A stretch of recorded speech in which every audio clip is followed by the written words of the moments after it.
Hello, ladies and gentlemen. Welcome back for another edition of Spinner of Yarns, where we read you stories out loud. Getting on with the next chapter in my book, Blood of the Wolf, Matters of State. You can find it on Amazon.com in Kindle format and in paperback. You can also find it on BarnesandNoble.com. If you would like to support this channel, please do so. You can find links down in the description and up in the channel bar. That will lead you to my eBay, Etsy, Redbubble. It's how I support my daughter and support the writing. So, let's get on with this. Chapter 3, With Us or Against Us. Over the next 6 months, U.S. forces continued to test Thunder Guard's borders, looking for a weakness in their defenses. Michael knew it was only a matter of time before other countries tried to capitalize on a perceived weakness in the U.S. infrastructure and begin attacking their borders as well. So in order to better protect their coastline and strengthen their military, he formed a navy with Eyeball at the head. Socrates and the other Wolf Techs, along with the military tech divisions of Thunder Tech Industries, have been put to task designing and building 5 submersible attack cruisers. Around the 6-month marker, when they finally finished, Michael stood in awe of their creation. These submersibles were the size of 4 aircraft carriers, front to back and side to side, with a weapons payload of railguns, fusion implosion missiles, high-powered lasers, and photon cannons. There was nothing that could stand in their way on the water or in the sky. Socrates had gone above and beyond. He had not only made them seaworthy, but fully capable of flight and space travel. Michael was astounded. Socrates told him that their need for space travel was only a matter of time, so he figured there was no sense in waiting. As if on cue, China and North Korea attacked the west coast in a joint effort. As their forces approached Thunderwolf waters, their submarines were the first to come in contact with the attack cruisers. They were barely able to report to their superiors the large mass they were approaching under the water before their subs were cut to pieces moments later. All 5 cruisers surfaced, and the reaction was priceless. The Chinese and North Korean forces instantly opened fire as they reversed their engines. All of their attacks bounced off the hulls of the cruisers, doing little to no damage. The attack cruisers opened fire and began laying waste to the aircraft carriers, attack boats, and jets that were in the air. They left them with 1 carrier in bad condition to limp back home and relay what they experienced. Michael wanted the world to know that if they came to Thunder Guard looking for a fight, they'd be leaving in pieces. A few reporters found out about the fight on the water and the new weapons the Thunder Guard had at their disposal, so they asked for an interview and a chance to see the attack cruisers firsthand. Michael agreed and had Eyeball bring the flagship close to shore to pick them up. When the boat that was ferrying them out to the cruiser got close to it, one of the cameramen almost dropped his camera in the water. "That fucking thing is huge!" Michael smiled. Was that a direct quote? As the reporters started recording and getting ready to ask questions, Michael had Skywolf link with their news feed and send it to Washington, D.C., while simultaneously connecting him with Congress and the President. Once everyone was on the line, he pointed to the cruiser.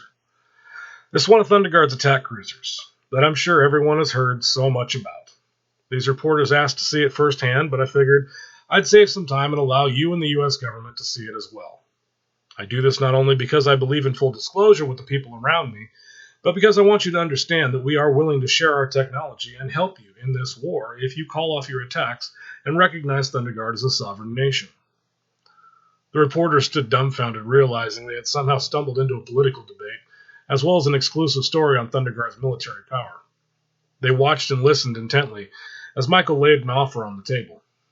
If you agree to these terms, Thunder Guard will not only enter the war as an ally of the U.S., but will supply your military with armor and weaponry that will ensure them victory in virtually any battle they enter into. There's a long silence on the other end before the president finally responded. "I'll need to discuss this with my chiefs of staff in Congress. Take your time and let me know what you decide. Until then, I have an interview to get back to." Skywolf cut the connection as Michael ushered the reporters and their cameramen towards the entryway to the ship. Eyeball was standing there waiting to give them the full tour like a proud father showing off his kid for the first time. The reporters tried to remain professional, but at times they were so awestruck by the astoundingly advanced technology, all they could do was ooh and ah. They submerged for about an hour, giving the reporters a good show and a beautiful view of the ocean life. Once they were done, the reporters were all smiles and thanked Michael for a refreshingly honest and candid interview. About 48 hours passed before the U.S. government responded to Michael's request. They decided that they wanted to meet with him on U.S. soil to discuss the terms of the treaty. They requested that he only bring a couple guards because a large military showing would only scare the citizens and could cause more harm than good. Michael agreed, but he had a feeling there was more to their request than the welfare of the citizens. Nevertheless, he left the next morning, taking only Shade and Shadowblade. Lisa was worried what would happen while he was away, but Michael promised that there was nothing to worry about, and he'd be back home to her and their daughter, Merida, very soon. He decided to drive there just in case the U.S. government did try to pull something that was the most they would get their hands on was an SUV. Even if the technology was far beyond anything they had available to them, he would have only given them an engine that didn't pollute. The way he saw it, it was an acceptable loss. The 40-hour trip to Washington, D.C. took them a little under 2 days. Luckily, no one had to focus on the road much because the autopilot did the driving. So far, everything had gone pretty uneventful, aside from a few local law enforcement eyeballing them as they passed through the towns along the way. Michael spent the time watching the news, both local media and true intel that Skywolf had gathered. He shook his head a few times, still amused by how much the story would get twisted at times.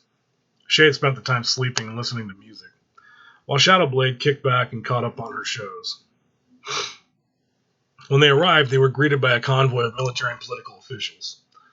Everything seemed to be going smoothly, but Michael could sense there was a hidden agenda because he could feel the deceit within the group, even though they were trying very hard to mask it. The Secretary of Defense asked Michael to follow them to a location where they wouldn't be bothered and would be able to discuss the treaty in more detail. So he nodded as they got back into the SUV and joined the convoy.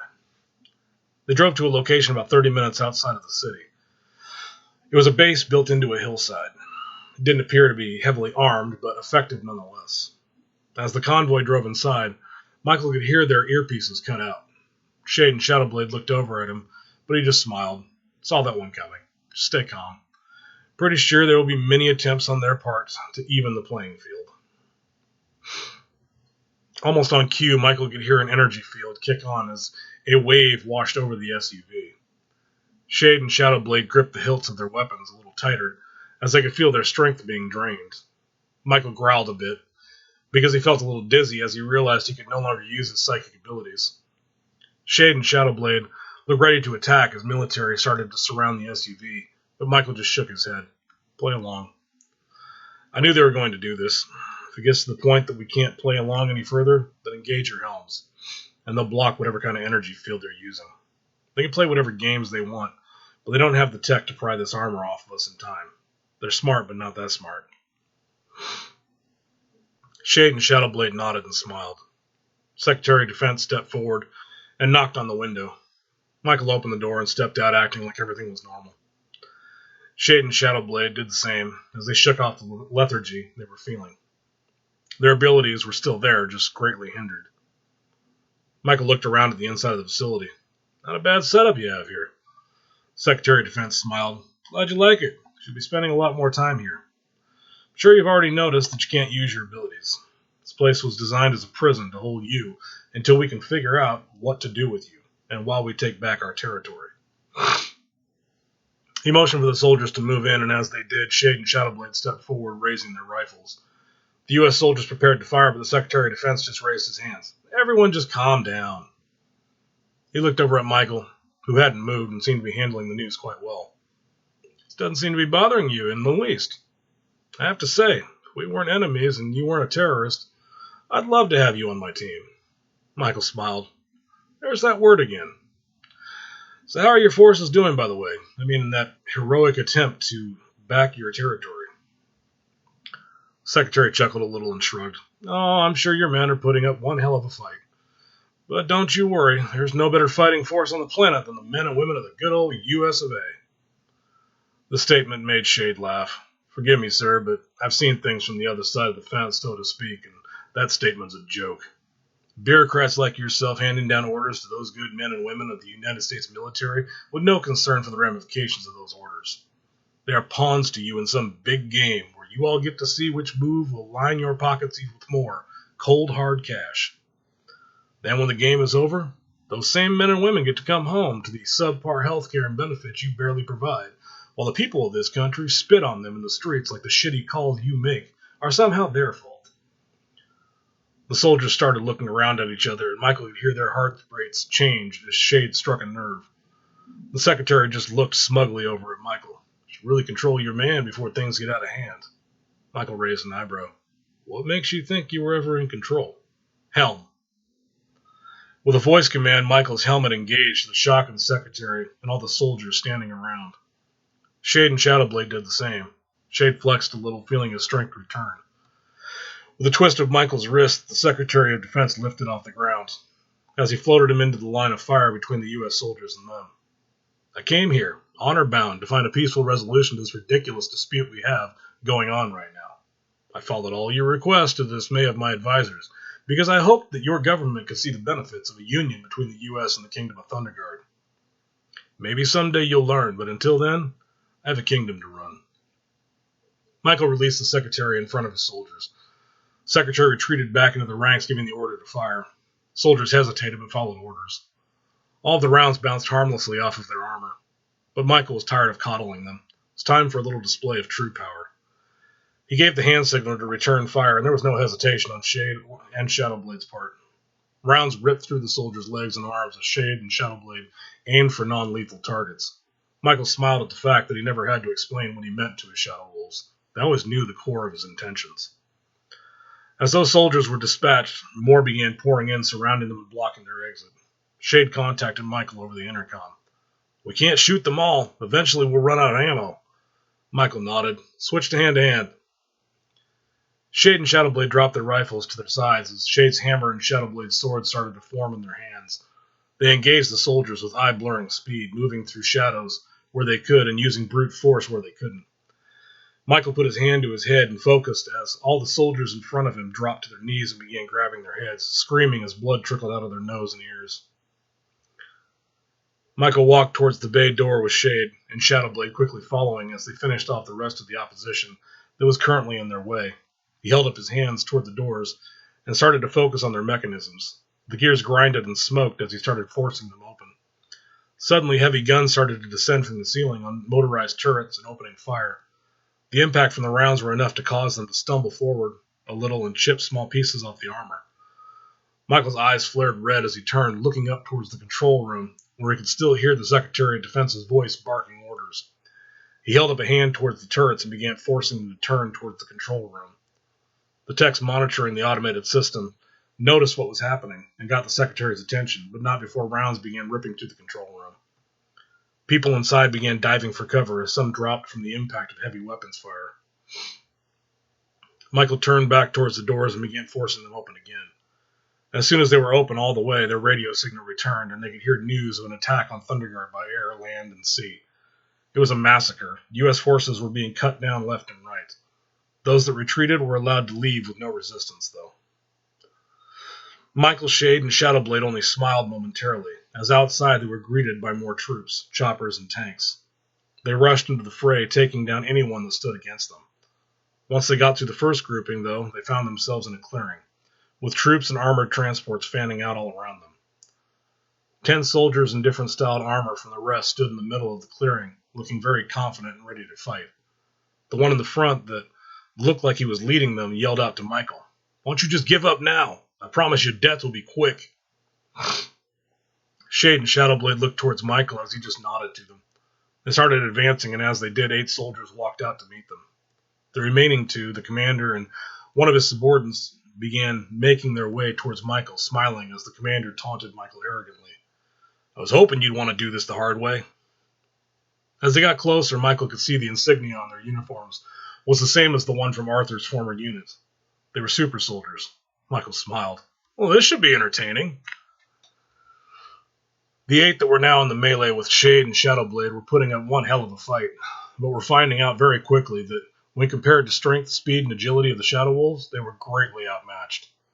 The commander attacked first with a kick towards Michael's abdomen, which he purposely took, just to bruise the commander's ego, when it didn't even budge him.